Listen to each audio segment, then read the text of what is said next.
Assalamualaikum warahmatullahi wabarakatuh. Alhamdulillah, wassalatu wassalamu ala sayyidina Rasulillah Muhammad ibni Abdillah wa ala alihi wa sahbihi wa man wala.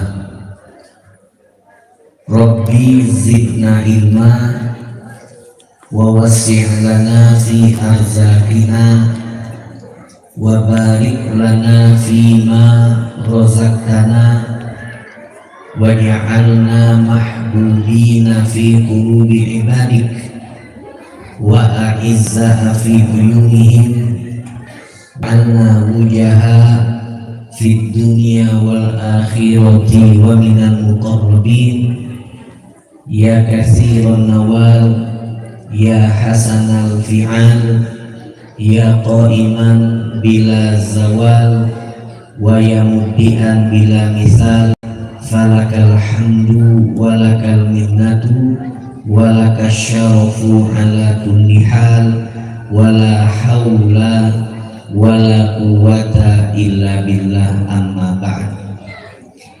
Yang sama kita cintai, yang kita muliakan, para guru, para ulama yang hadir duduk bersama kita di pagi menjelang siang yang penuh barokah di hari ini, yang insya Allah dengan duduknya para ulama, para guru menjadi tanda bahwa Allah Subhanahu wa ta'ala menghendaki kebaikan untuk kita semua. Insya Allah kita berharap kepada Allah Subhanahu wa ta'ala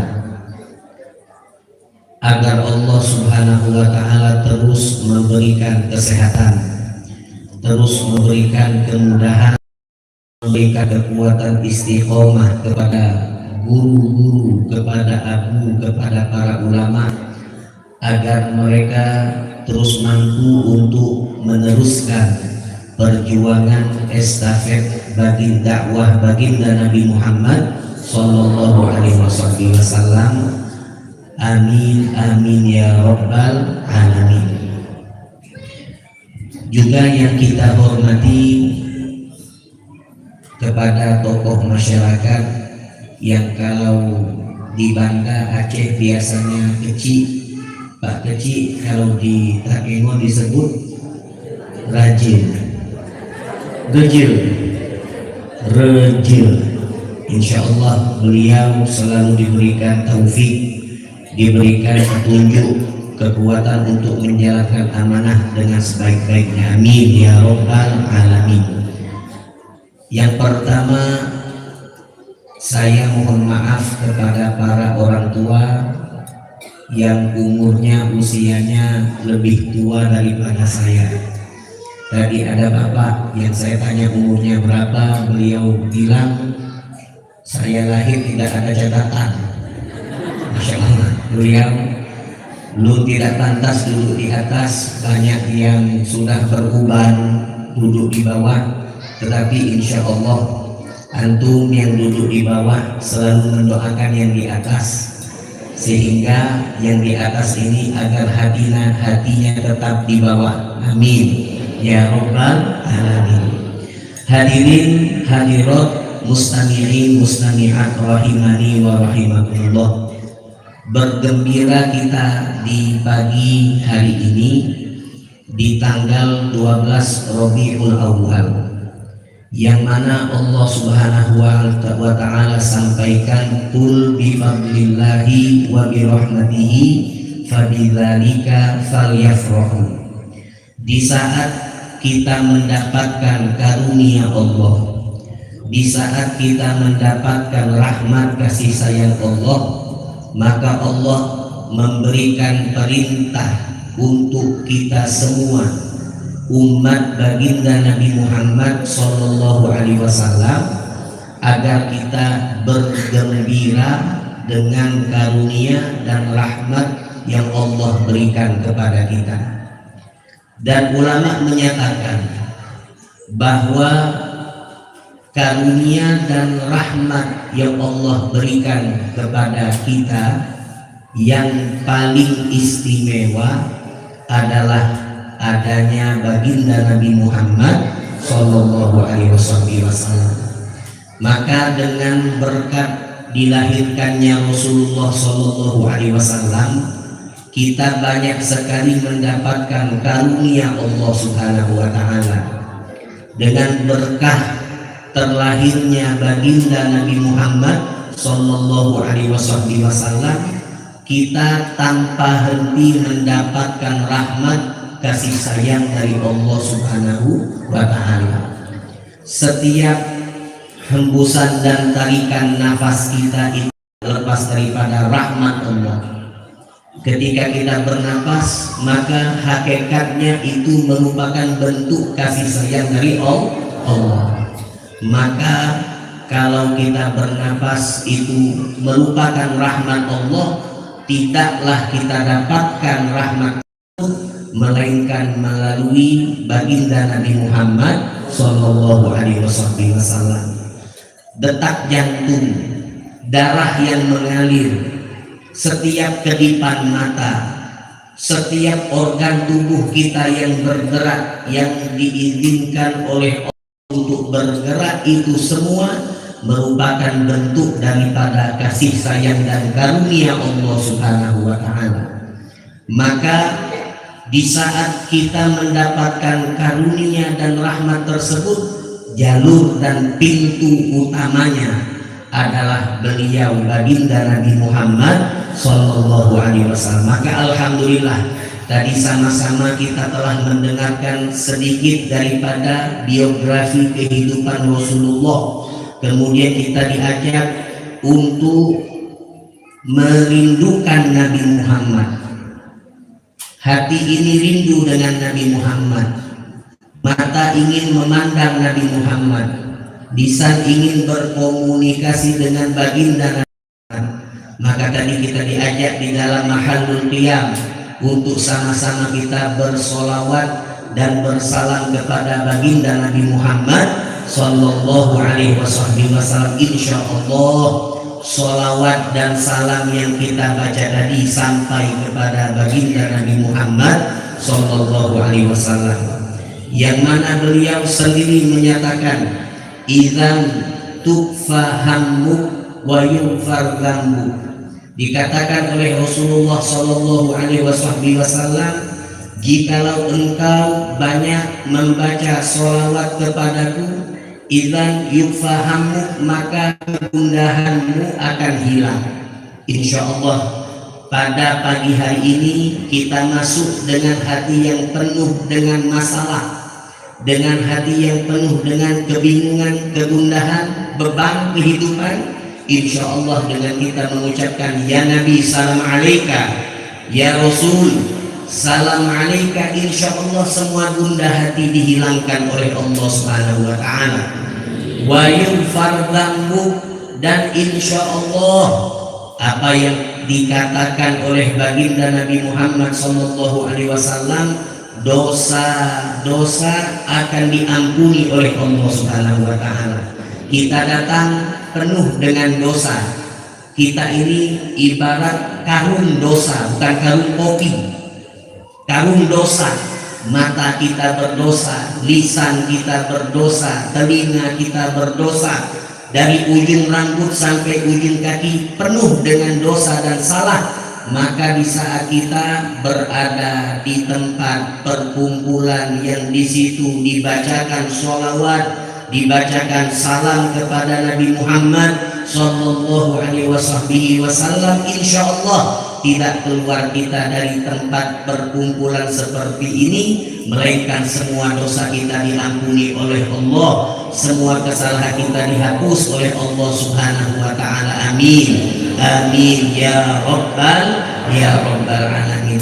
Hadirin hadirat mustami'in mustami'at rahimani wa rahimakumullah. Beliau Rasulullah sallallahu alaihi wasallam adalah al-insan al-kamil. Beliau adalah manusia yang sempurna. Manusia yang sempurna. Secara zahir beliau adalah yang paling sempurna.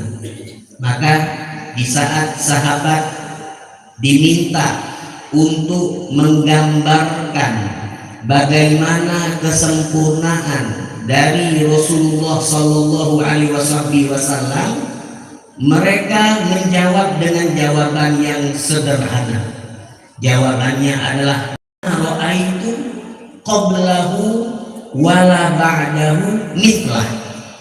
Dikatakan oleh sahabat, ma ra'aitu, saya tidak pernah melihat, qablahu, sebelum saya melihat Nabi, wala ba'dahu, ataupun setelah saya melihat Nabi, mithlahu, orang yang sempurnanya seperti Nabi Muhammad SAW.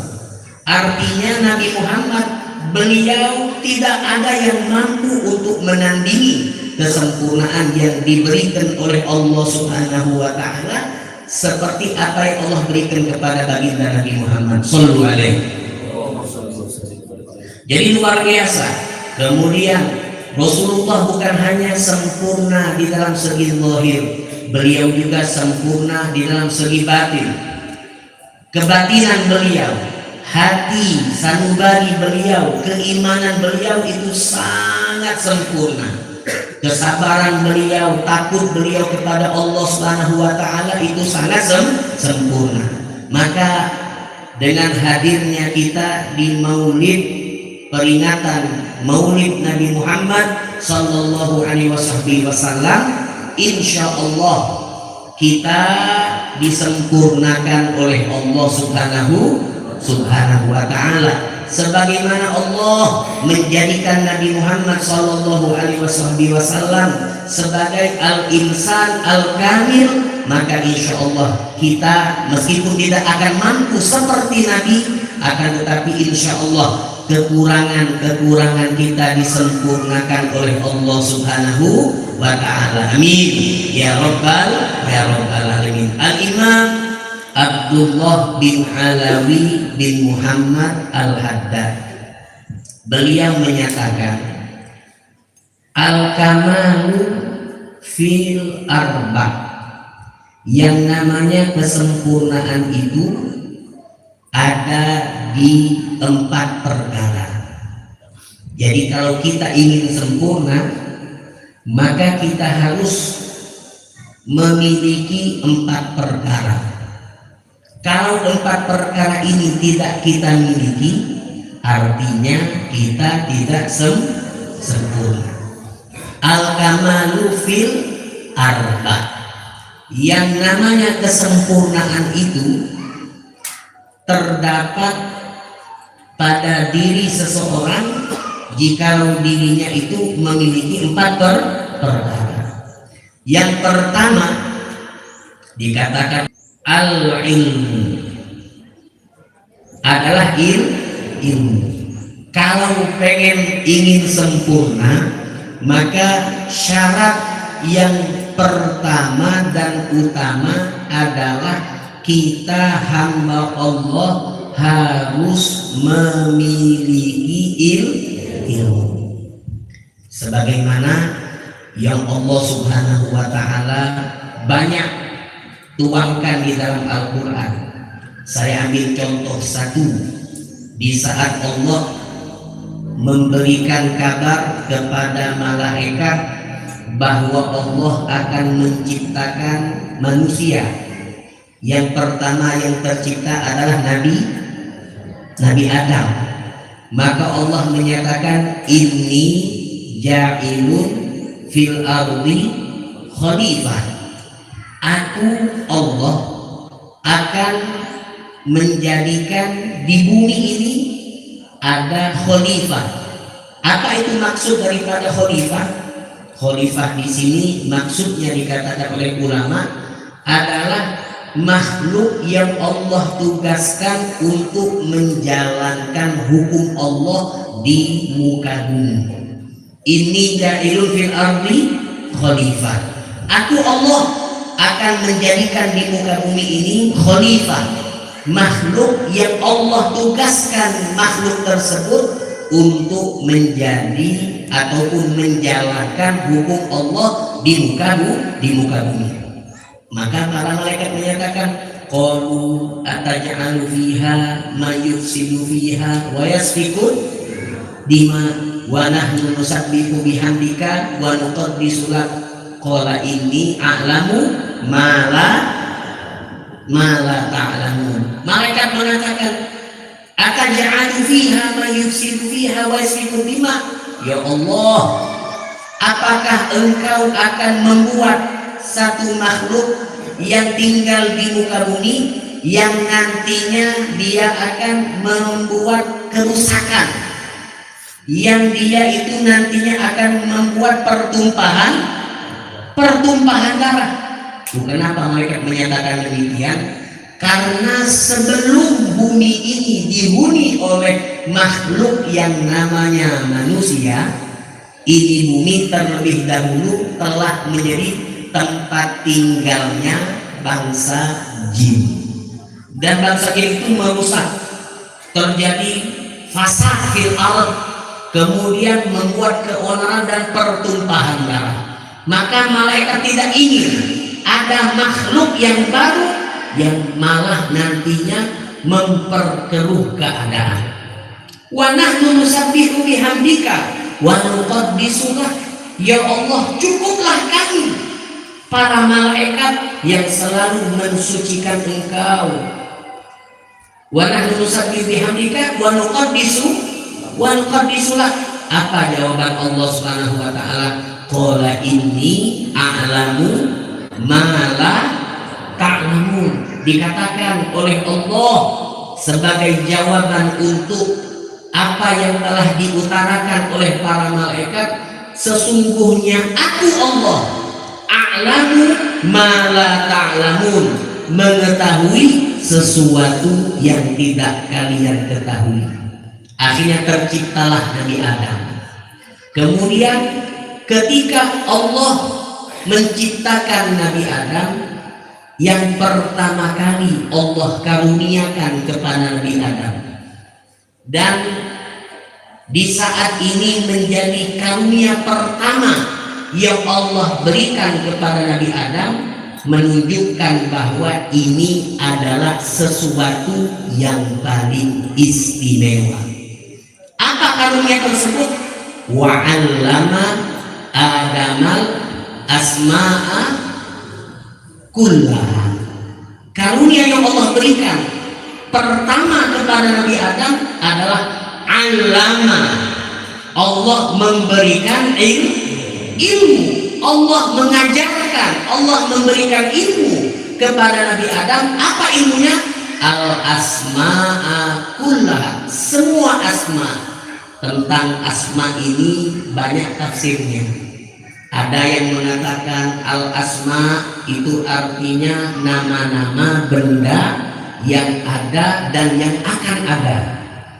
Ada ulama yang menyatakan al-asma'a kullaha itu artinya al-asma bimakna al-lughat, yaitu bahasa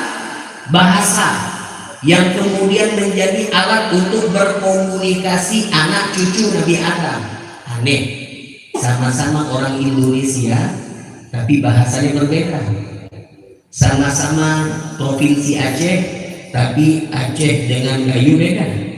Ya, kalau orang Gayo punya bahasa misalnya Pajumu apa? Mana bahasa Jawa.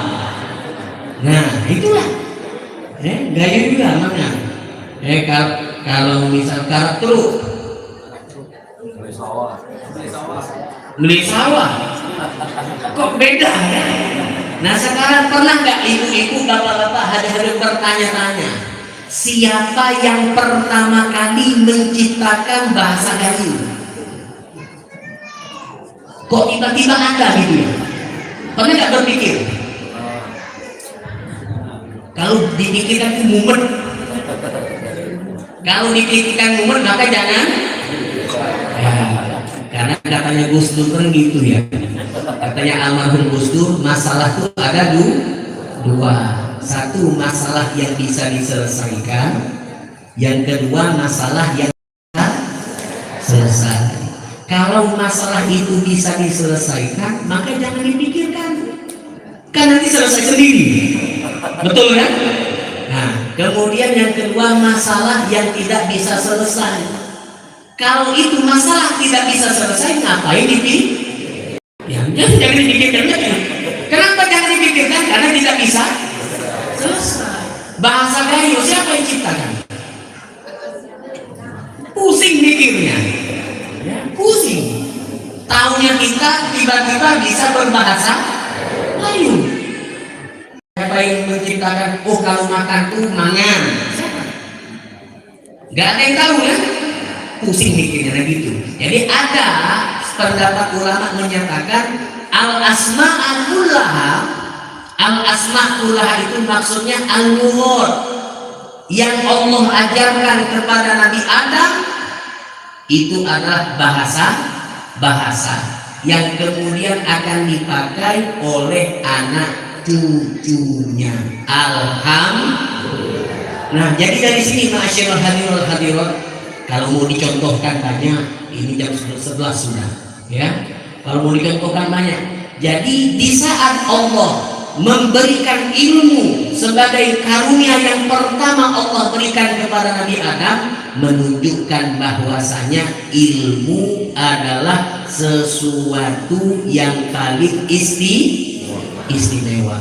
Saking istimewanya Rasulullah Shallallahu Alaihi Wasallam tidak pernah diperintahkan oleh Allah untuk minta menjadi pejabat, untuk minta menjadi orang kaya, untuk minta menjadi orang sukses, tidak.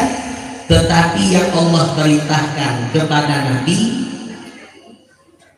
agar Nabi berdoa, wa qur rabbi zidni ilma.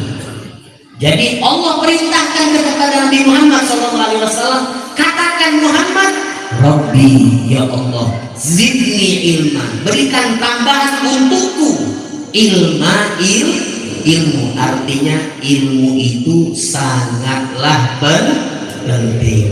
Nah, di sini masalah ilmu tentunya ada ilmu yang betul, ada ilmu yang salah.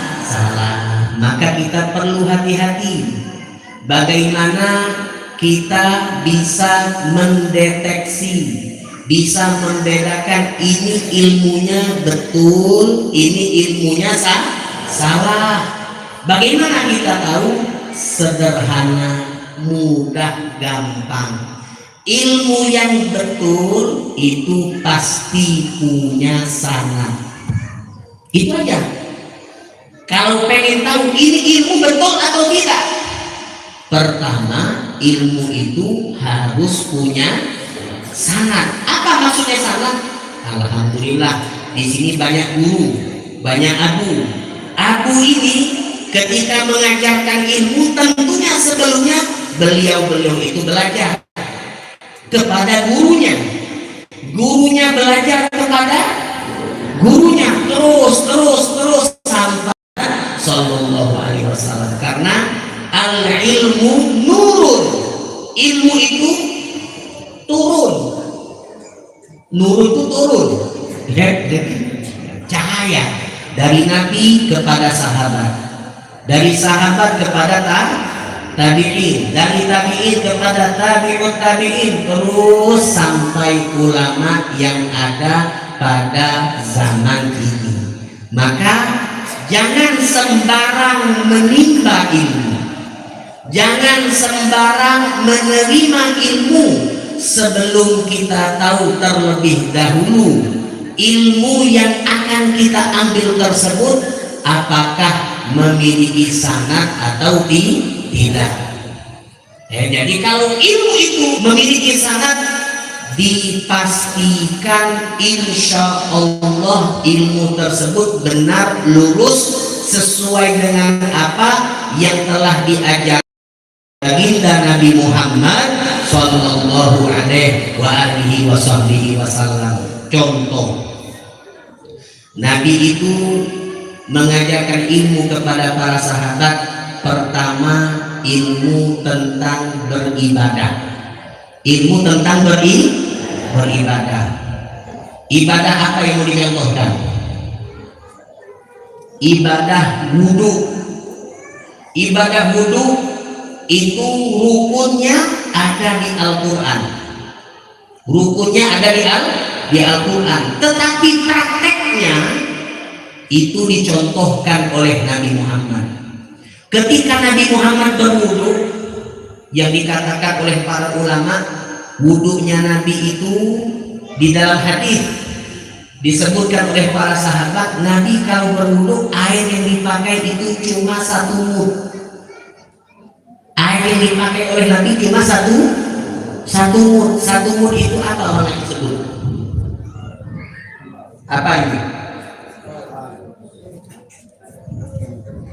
Ya, satu genggam. Nabi berwudu, wudu sempurna dari rukun dan sunnah, yang mana sunnah wudu itu dihitung oleh ulama ada 200 sunnah. Sunnah wudu ada 200. Ketika Nabi berwudu, maka air yang dipakai oleh Nabi cuma satu mud. Ini bukan untuk dicontoh yang kemudian menjadi sunnah. Oh, sunnah kita berwudu satu mud. Enggak, itu untuk keistimewaan Nabi.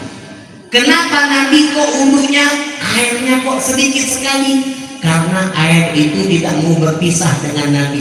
Baru dipakai sedikit, dia lari, ingin bersentuhan langsung dengan kulit mulia Nabi Muhammad Sallallahu Alaihi Wasallam. Alhasil Nabi berwudu dicontohkan di hadapan para sahabat.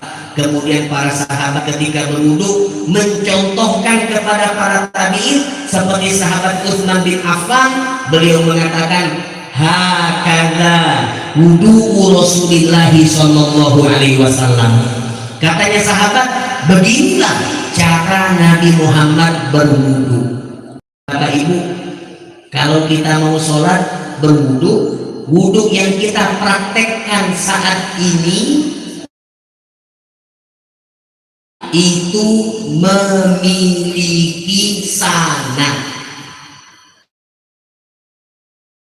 Pertama kita kemudian kita kumur, lalu kita istinsyaq, memasukkan air ke dalam, lalu istinthar, dan seterusnya. Itu alhamdulillah ilmunya lurus, ilmunya betul, karena ilmu wudu ada sanad. Maka kalau ada orang mengajarkan wudu, tapi wudunya bukan wudu seperti biasa, wudunya luar biasa, bukan luar biasa bagus, luar biasa kacau. Kalau ada yang berwudu, biasanya itu wudu yang rukun dulu kan, rukunnya itu kan mengusap atau membasuh wajah. Ada yang bilang, oh tidak perlu wajah, yang penting mata. Misal, yang penting mata, jadi wudu mata aja. Ini namanya wudu luar biasa. Kira-kira kalau ada guru yang mengajarkan wudu itu tidak perlu membasuh wajah, cukup membasuh mata, kira-kira betul atau salah? Salah atau betul? Kenapa salah? Karena tidak bersanad.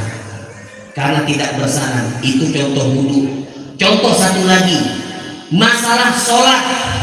Nabi Muhammad Sallallahu Alaihi Wasallam beliau mengajarkan, "Shollu kama ra'aitumuni usolli, sholatlah kalian, wahai sahabatku, wahai umatku, sebagaimana kalian melihat aku sholat.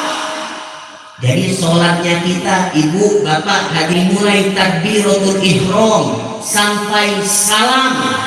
Walaupun mungkin ada perbedaan mazhab, yang namanya sholat pasti diawali dengan takbir, ditutup dengan salam. Itu alhamdulillah sholat yang betul. Kenapa betul? Karena ada sanad. Nagure baru apa baru bahasa tinggal baru ben nagure ben nagure ben ngajarin sholatnya luar biasa enak bagi para pemalas.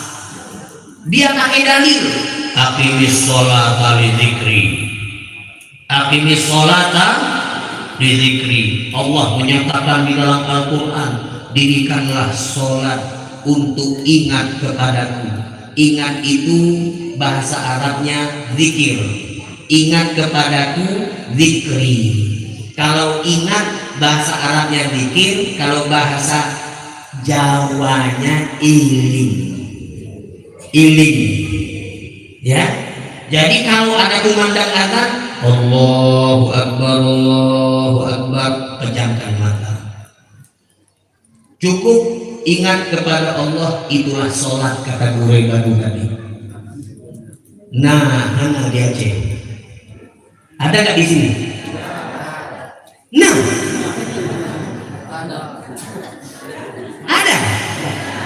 ada yang sholatnya pejamkan mata, ingat Allah, cukup sholat. Ada?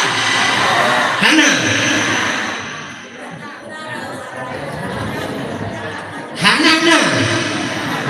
Ya Hana. Kalau ada itu kacau. Dia mengatakan kalau sholat diawali dengan takbir dan ditutup dengan salam, itu sholat orang awam. Sholat orang awam itu seperti itu. Tapi kalau sholat ahli ma'rifah, sholatnya ahli usul, tidak perlu takbir sampai salam, cukup dengan mendengar kumandang azan, pejamkan mata, hadirkan hati, ingat Allah. Itu yang namanya sholat. Kacau. Kenapa kacau? Karena sholat seperti ini tidak pernah dilakukan oleh Nabi.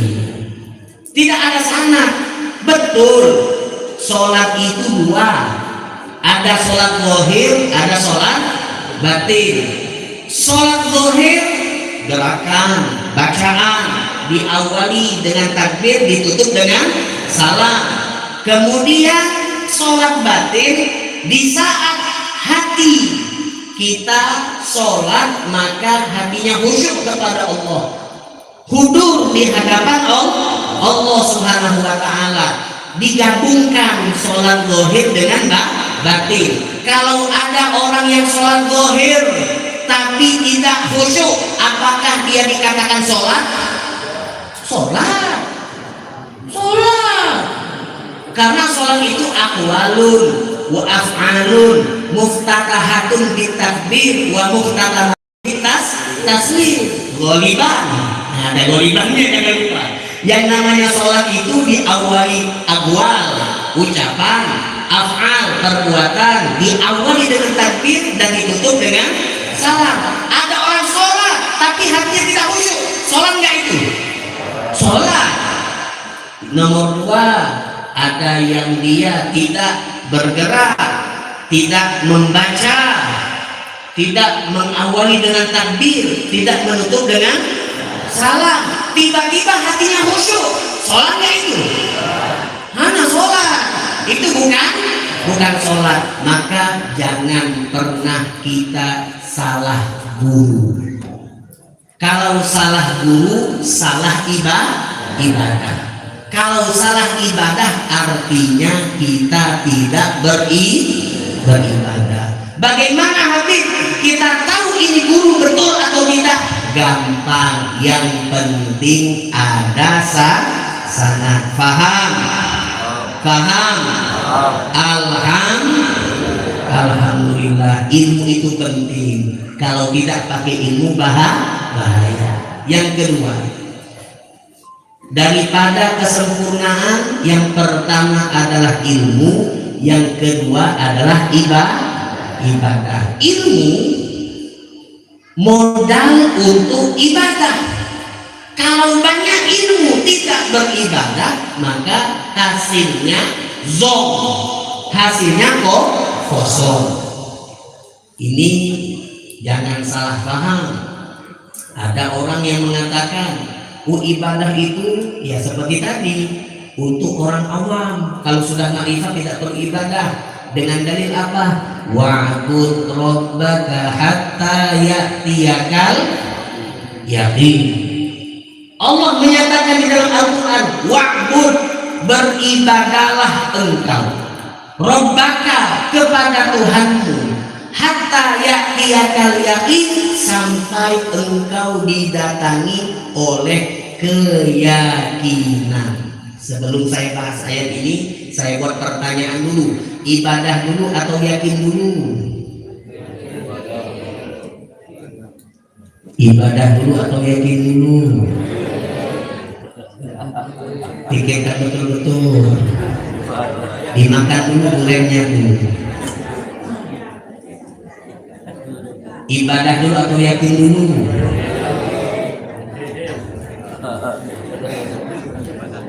Ibadah dulu, yakin dulu. Yang mau ibadah dulu tunjuk tangan. Ibadah dulu, yakin. Yang mau yakin dulu tunjuk tangan. Hati-hati, jangan berubah ya. Jangan berubah. Ibadah dulu atau yakin dulu?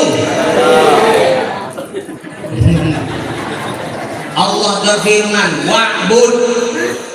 wa'bud, beribadahlah rabbaka, kepada Tuhanmu, hatta ya'tiyakal yaqin, sampai didatangi oleh dia.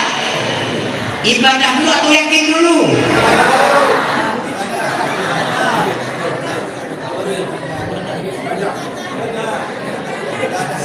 Saya ulangi lagi. Allah berfirman, wa'bud rabbaka hatta ya'tiyakal yaqin. Beribadahlah engkau kepada Tuhanmu sampai engkau didatangi oleh dia keyakinan. Ibadah dulu atau yakin dulu?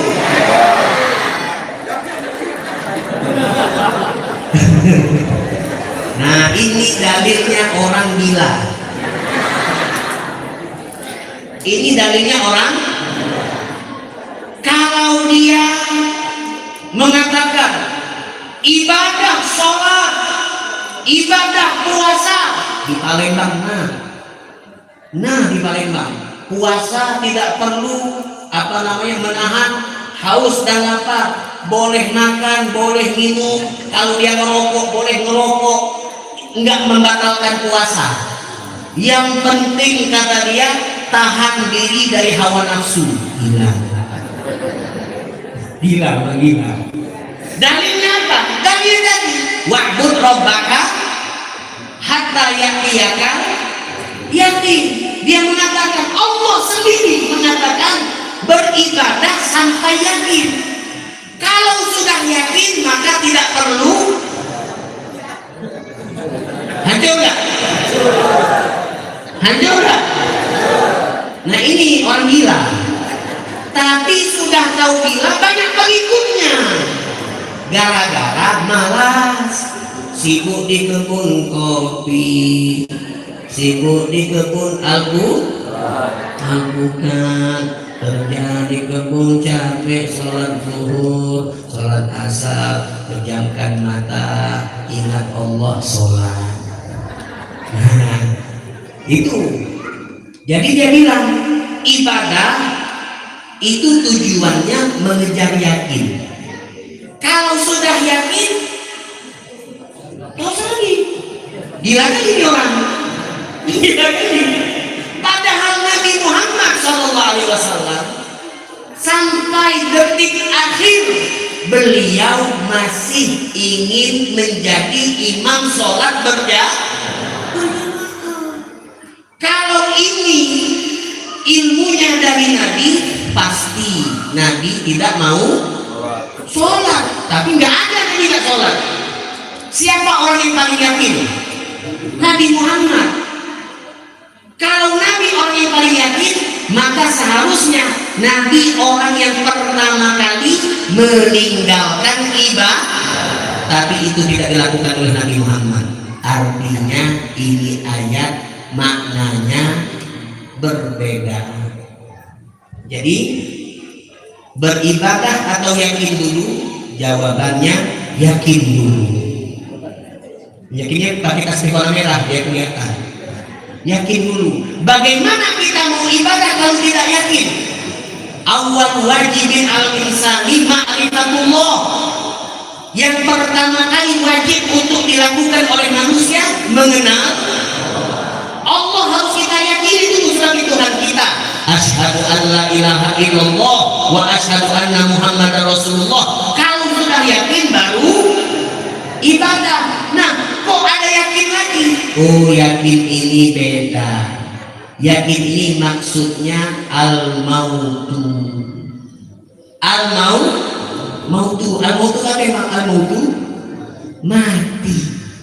Beribadahlah sampai engkau didatangi oleh kematian.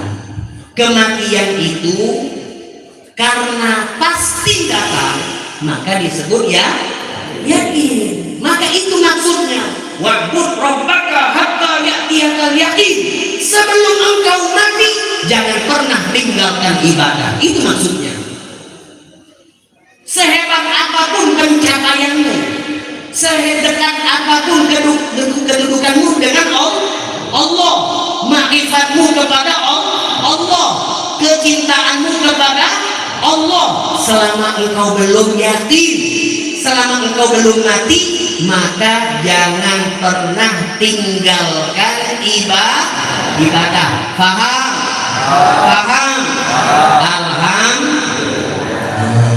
Hati-hati, karena banyak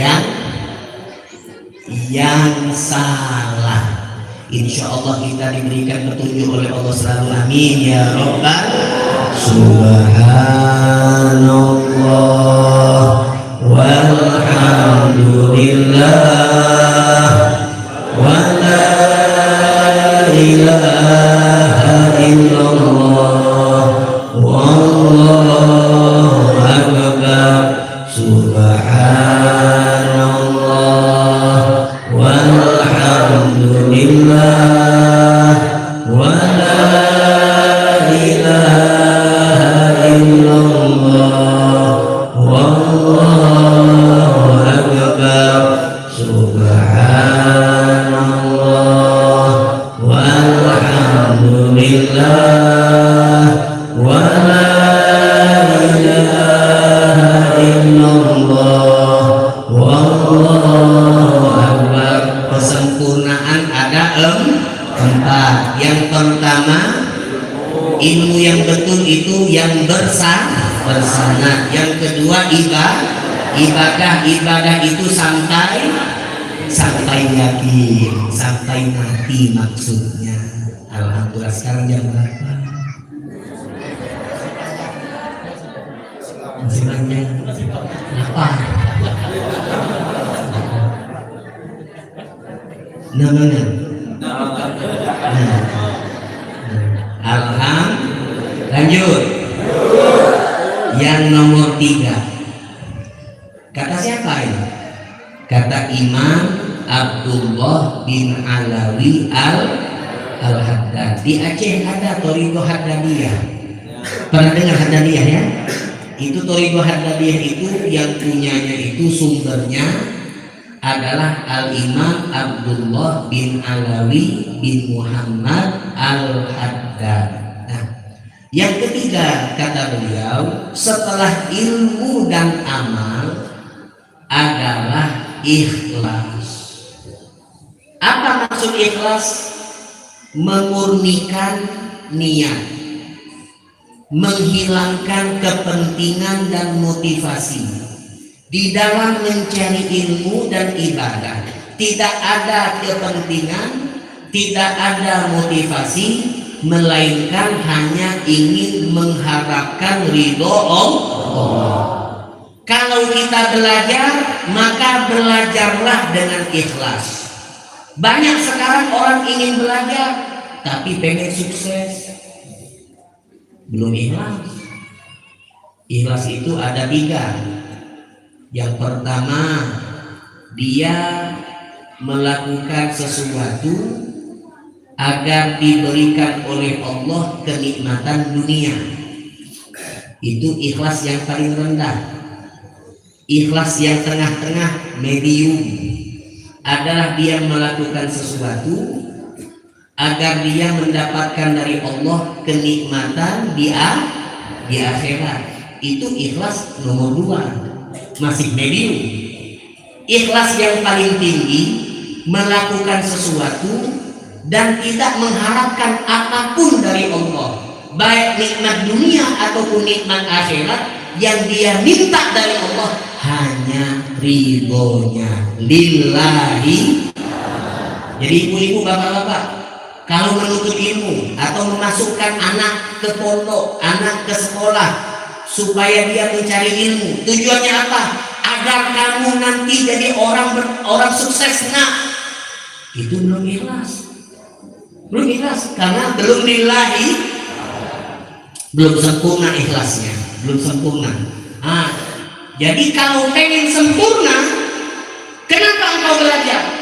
Bukan pengen jadi orang kaya, bukan pengen nanti di akhirat masuk ke dalam surga, tetapi yang diharapkan lillahi. Bisa enggak? Susah. Dia ngomongin susah. Jadi pelan-pelan aja, pelan-pelan, nggak masalah. Pengen sukses di dunia tapi mintanya kepada itu nggak masalah. Alhamdulillah, ikhlas yang nomor 3. Kemudian kenapa belajar? Supaya selamat di akhirat, masuk surga, tidak masuk neraka. Alhamdulillah, mintanya sama Allah. Itu ikhlas yang nomor 2. Tapi kalau tidak peduli dengan nikmat dunia, nikmat akhirat, itu baru betul-betul mustofainal akhyar, betul-betul orang-orang pilihan yang murni niatnya hanya untuk menggapai ridho Allah Subhanahu wa ta'ala. Yang tidak ikhlas yang nomor 4. Kenapa belajar? Biar dikatakan ulama. Nah, itu ngeri itu. Ngeri. Kenapa kau belajar? Biar dikatakan pintar. La haula wala quwata illa billah. Takut.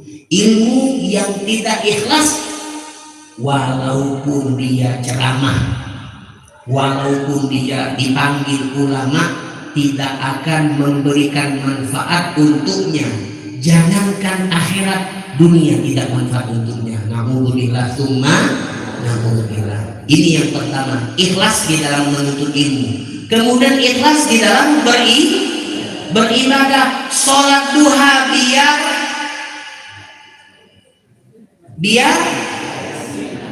biar rezekinya lancar. Nabi mengajarkan beberapa amalan.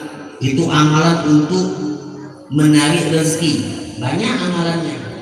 Salah satunya boleh jadi catatan untuk diamalkan.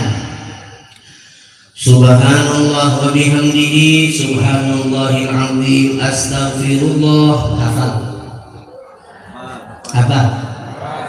Subhanallah wa bihamdihi, subhanallahil azim, astaghfirullah. 100 kali setelah adzan subuh sebelum sholat. Baca subhanallah bihamdihi, subhanallahil azim, astaghfirullah, subhanallah bihamdihi, subhanallahil azim, astaghfirullah 100 kali. Itu kata Nabi Muhammad SAW, rezeki akan mengejarmu. Engkau akan dikejar oleh dunia. Ini ada yang tanya, Bi, kalau saya tidak sholat subuh gimana? Nah ini ya, itu yang pertama. Kemudian Nabi mengajarkan, pengen lancar rezeki, baca La ilaha illallahul malikul haqqul mubin 100 kali juga. Kapan bacanya? Bebas. Yang penting satu hari satu malam baca La ilaha illallahul malikul haqqul 100 kali. Tapi sebagian ulama mengajarkan bacanya selepas siap sholat zuhur. Kata Nabi Muhammad, siapa yang baca La ilaha illallahul haqqul mubin tidak akan disentuh oleh kefakiran. Nah, kalau ada orang yang mengamalkan Subhanallah bihamdihi, Subhanallahil azim, astagfirullah untuk kaya, ikhlas atau tidak?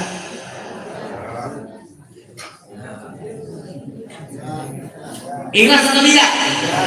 Ikhlas. Kalau mintanya dari Allah. Baca la ilaha illallah 100 kali untuk kaya, ikhlas. Kalau mintanya dari Allah. Jadi menuntut ilmu dan beramal harus ikhlas. Dan katanya ulama, sesuatu yang paling mahal yang Allah turunkan untuk kita adalah taufik. Sesuatu yang paling mahal yang kita persembahkan untuk Allah adalah ikhlas. Jadi yang Allah berikan kepada kita yang paling mahal adalah taufik. Taufik itu artinya Allah berikan kemudahan kita untuk menuntut ilmu, Allah memberikan kita kemudahan untuk beramal. Itu namanya taufik. Sesuatu yang paling mahal yang Allah berikan. Kemudian yang kita persembahkan kepada Allah yang paling mahal adalah ikhlas. Insya Allah kita menjadi orang-orang ikhlas. Amin ya rabbal alamin. Yang terakhir, yang nomor 4. Nomor 1 ilmu, nomor 2 amal ibadah, nomor 3 ikhlas, nomor 4 apa? Ayo pikir dulu. Apalah? Tawadu, sabar. Apa? Jawabannya at-tabarri minal hauli wal quwwah. Apa arti at-tabarri minal hauli wal quwwah? Nomor 4. Setelah engkau menuntut ilmu dengan ikhlas, setelah engkau beribadah dengan ikhlas, maka jangan pernah menisbatkan semua itu kepada dirimu. Nisbatkanlah semuanya kepada Allah, atau dengan bahasa singkatnya la haula wala quwwata illa billah.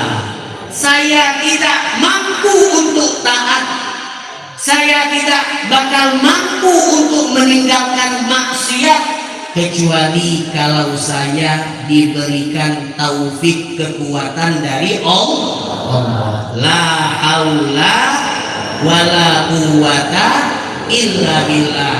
Sekarang saya menyampaikan ceramah, la haula wala quwwata illa billah. Bukan saya yang ceramah, saya hanyalah menyampaikan. Hakikatnya yang menggerakkan adalah Allah. Antum Bapak Ibu hadir di sini mendengar, bukan hakikatnya kita yang mendengar, tetapi kita diperdengarkan oleh Allah. Maka kalau kita mampu untuk menghilangkan keakuan, makanya ulama-ulama sufi kalau ditanya sudah sholat atau belum, mereka jawabannya bukan sudah, tetapi jawabannya sudah sholat atau belum. Dia jawab taqabbalallah, semoga Allah terima.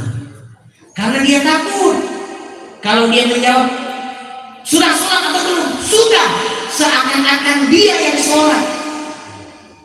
Karena ada nisbat kepada diri. Nah itu tidak sempurna. Kalau pengen sempurna, maka hilangkan aku dan hadirkan Allah subhanahu wa ta'ala. Kalau kita punya 4 ini, maka insya Allah kita akan sempurna. Ilmu, amal, ikhlas, la haula wala quwata illa billah. Selepas kita sholat, alhamdulillah. Selepas kita bersedekah, alhamdulillah. Gak bakal sombong, gak bakal saya sudah umroh 5 kali. Siapa kamu? Kamu dapat badan dari mana? Kamu dapat uang dari mana? Kamu dapat nyawa dari mana? Kalau kamu tak ada badan, tak ada uang, tak ada nyawa, bisa umroh? Enggak bisa.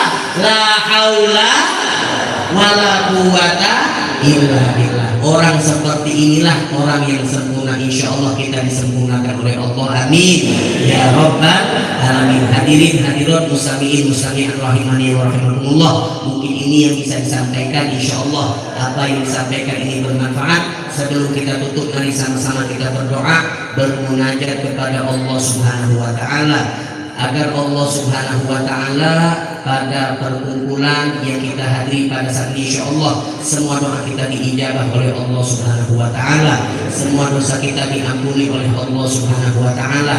Dosa yang kita lakukan dengan mata penglihatan kita, mata yang memandang sesuatu yang haram, mata yang memandang sesuatu yang tidak diridhoi oleh Allah subhanahu wa ta'ala, kita berharap dengan berkah baginda Nabi Muhammad sallallahu alaihi wasallam agar Allah memuliakan mata kita dengan mengampuni dosa-dosa yang kita lakukan dengan mata ini. Dosa yang kita lakukan dengan mata insya Allah diampuni oleh Allah subhanahu wa ta'ala, sehingga mata ini telah diperkenankan dan diizinkan oleh Allah untuk memandang wajah indah baginda Nabi Muhammad sallallahu alaihi wasallam. Ya Allah, izinkan kami untuk berjumpa dengan Nabi. Ya Allah, izinkan kami untuk berjumpa dengan Nabi. Ya Allah, izinkan kami untuk berjumpa dengan Nabi. Ya Allah, maafkan kesalahan yang kami lakukan dengan mata kami. Ya Allah, ampuni dosa yang telah kami lakukan dengan mata kami. Mata yang memandang haram, mata yang memandang kecil saudara sesama muslim, mata yang memandang dengan penuh kesombongan. Ampuni dosa-dosa tersebut ya Allah. Izinkan mata kami untuk memandang wajah indah baginda Nabi Muhammad. Izinkan mata ini untuk berjumpa dengan Nabi Muhammad.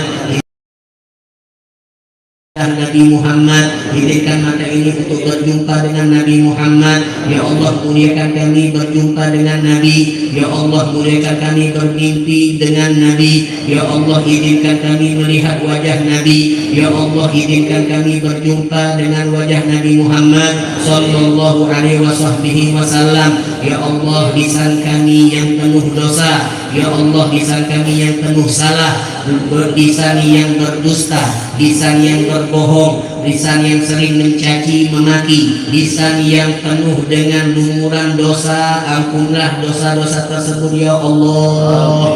Hapuskanlah kesalahan-kesalahan tersebut ya Allah. Izinkan lisan ini untuk berkomunikasi dengan Nabi Muhammad. Izinkan lisan kami untuk selalu bersolawat dengan Nabi Muhammad. Izinkan lisan kami untuk selalu bersalam dengan Nabi Muhammad. Izinkan lisan kami untuk mengucapkan assalamu alayka ayyuhan nabiyyu wa rahmatullahi wa barakatuh. Assalamu alayka ayyuhan nabiyyu wa rahmatullahi wa barakatuh. Ringankan lisan kami ya Allah yang penuh beban dosa, ya Allah yang penuh beban kesalahan, ya Allah. Ringankanlah dengan pengampunanmu, ringankanlah dengan maghfirahmu, sehingga lisan kami ringan berzikir, lisan kami ringan untuk bersolawat, lisan kami ringan untuk bersalam kepada Nabi Muhammad, lisan kami mudah dan ringan untuk berdialog dengan Nabi Muhammad. Ya Allah, kami memiliki telinga yang kotor dengan dosa, kami memiliki telinga yang kotor dengan kesalahan, dihadir di acara Maulid Nabi Muhammad pada pagi hari ini tepat tanggal 12 Rabiul Awal, yang mana Engkau memuliakan kami dengan kehadiran Nabi Muhammad, maka muliakanlah telinga kami ini dengan pengampunan-Mu ya Allah. Ampuni dosa yang kami lakukan dengan telinga ini ya Allah. Ampuni dosa yang kami lakukan dengan telinga ini ya Allah. Di saat kami mengucapkan salam dengan lisan assalamu alayka ayyuhan nabiyyu wa rahmatullahi wa barakatuh, kami mendengar bahwasanya Nabi Muhammad mengatakan ada umat yang mengucapkan salam maka Allah akan mengembalikan ruh kepada jasadku sehingga aku menjawab salam umatku. Maka izinkan kami untuk mendengar jawaban salam dari Nabi Muhammad. Izinkan kami untuk mendengar jawaban salam dari baginda Nabi Muhammad. Izinkan telinga ini untuk mendengar suara indah baginda Nabi Muhammad. Assalamu alayka ya Rasulullah. Assalamu alayka ya Rasulullah. Assalamu alayka ya Rasulullah. Izinkan telinga kami untuk mendengar suara Nabi ya Allah. Izinkan telinga kami untuk mendengar suara Nabi Muhammad ya Allah. Izinkan telinga kami untuk mendengar jawaban indah dari baginda Nabi Muhammad ya Allah. Ampuni dosa kami ya Allah. Ampuni dosa kami ya Allah. Ampuni dosa kami ya Allah. Dosa hati kami ampunilah ya Allah. Dosa tangan kami ampunilah ya Allah. Dosa kaki kami ampunilah ya Allah. Dosa kemaluan kami ampunilah ya Allah.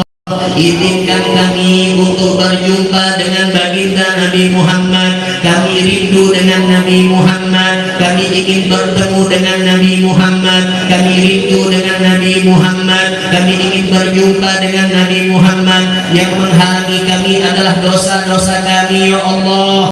Ampunlah dosa tersebut ya Allah, sehingga Engkau izinkan kami untuk melihat berjumpa dengan baginda Nabi Muhammad ya Allah. Ketika kami wafatkanlah dalam keadaan husnul khotimah ya Allah. Ketika kami wafatkan kami dalam keadaan husnul khotimah ya Allah. Ketika kami wafatkan kami dalam keadaan husnul khotimah ya Allah. Biha ya Allah, biha ya Allah, bi husnil khotimah ya Allah. Biha ya Allah, biha ya Allah, bi husnil khotimah ya Allah. Biha ya Allah, biha ya Allah, bi husnil khotimah. Wafatkan kami dalam keadaan husnul khotimah ya Allah. Wafatkan kami dalam keadaan husnul khotimah ya Allah. Amal kami sangat kurang, dosa kami sangat banyak. Kami tidak layak untuk wafat dalam keadaan husnul khotimah.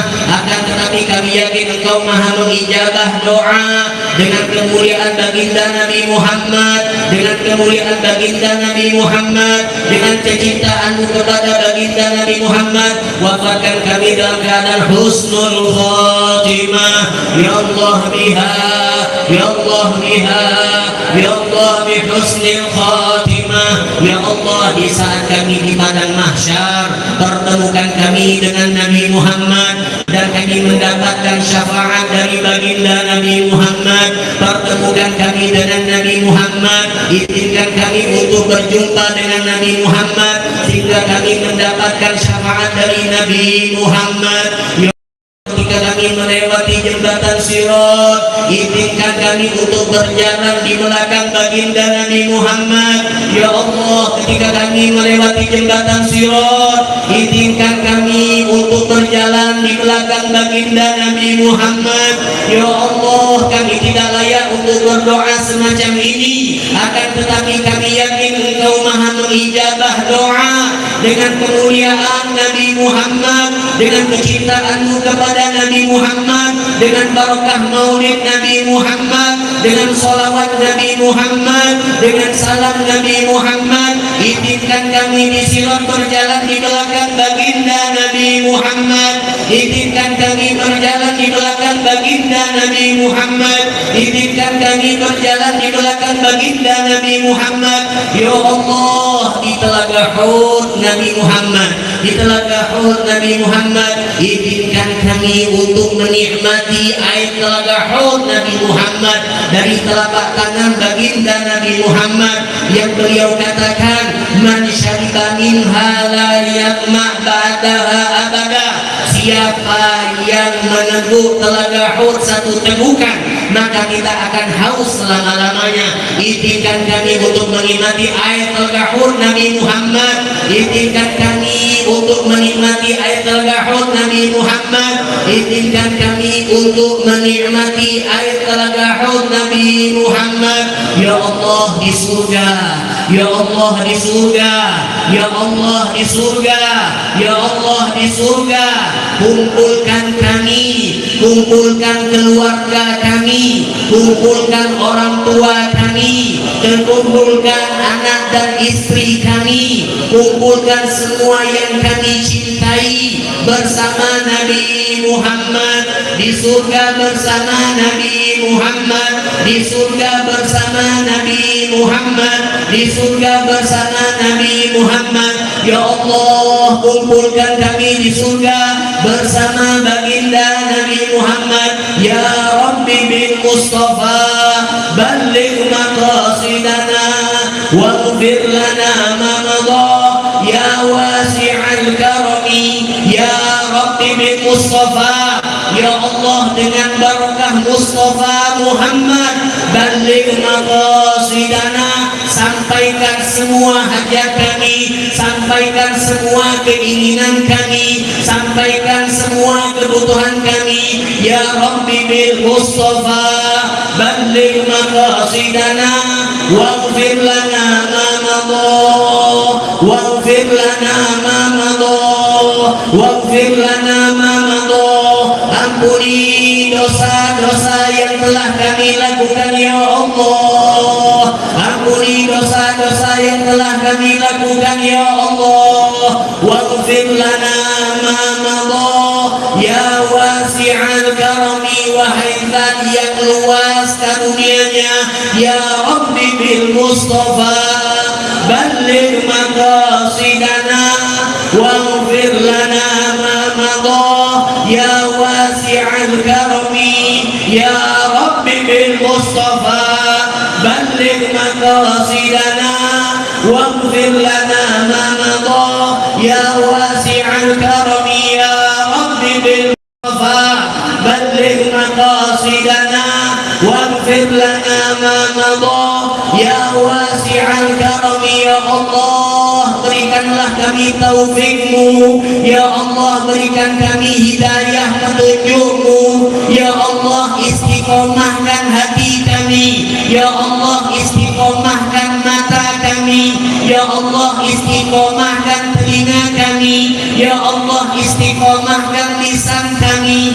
Ya Allah, istiqomahkan tangan kaki kami. Ya Allah, istiqomahkan diri kami berjalan di jalan Nabi Muhammad, berjalan di jalan Nabi Muhammad, berjalan di jalan Nabi Muhammad. Rabbana atina fid dunya hasanah wa fil akhirati hasanah wa qina adzabannar. Rabbana atina min ladunka rahmah wa hayyi lana min amrina rashada. Rabbana atina min ladunka rahmah wa hayyi lana min amrina rashada. Rabbana atina min ladunka rahmah wa hayyi lana min amrina rashada. Rabbana taqabbal minna innaka antas sami'ul 'alim wa tub 'alaina innaka antat tawwabur rahim waghfir lana warhamna innaka ghafurur rahim. Wa sallallahu ala sayyidina wa maulana wa tabibi qulubina wa qudwatina wa imamina wa habibina وشفيعنا محمد صلى الله عليه وسلم والحمد لله رب العالمين بسر الفاتحة.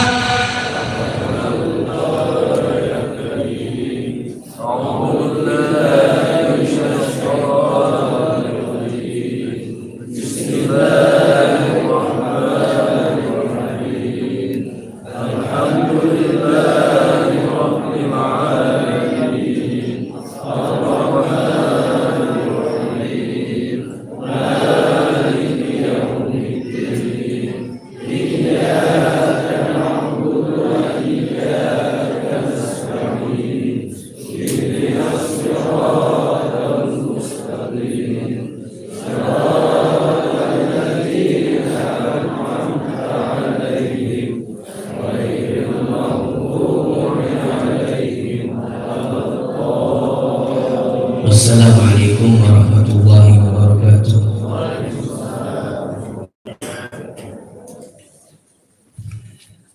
Ribuan terima kasih